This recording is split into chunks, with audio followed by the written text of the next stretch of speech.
Venezuela is facing growing international isolation as yet another airline cuts its services. American Airlines, nearly 80% of its weekly flights to Caracas.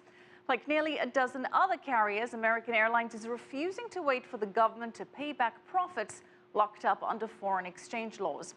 As CCTV's Markovits reports from Caracas, the impact of this latest company scaling back will be widely felt. Carlos Eduardo Martinez is one of the few lucky Venezuelan travelers to even find a plane ticket to the U.S. after American Airlines cut 80% of its weekly flights from Caracas. I'm sure that from now on, traveling is going to become more difficult. Today was my first experience dealing with some of those difficulties, and it will only get tougher.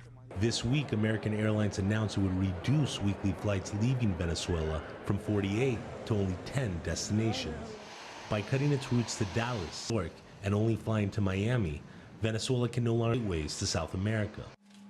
Venezuela's currency control system requires airlines to sell tickets in the local Bolivar currency, but the government hasn't allowed the company to repatriate $750 million of its earnings back into U.S. dollars.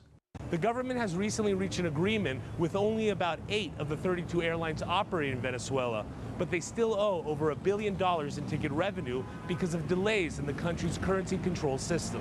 Advocates for Venezuelan consumers believe measures like the one taken by American Airlines mean Venezuelans are sensing neglect by their government. It means we're starting to feel left out, without the ability to trade and invest, and we're starting to feel isolated from the rest of the world.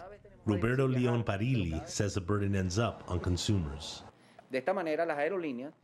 Airlines that haven't been paid the currency exchange debt on time have not had a choice but to make up for the loss by charging consumers the highest prices.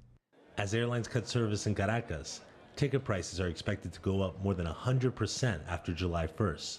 This, even though the government and airlines are still looking to find common ground amid repayment negotiations. Markovits, CCTV, Caracas.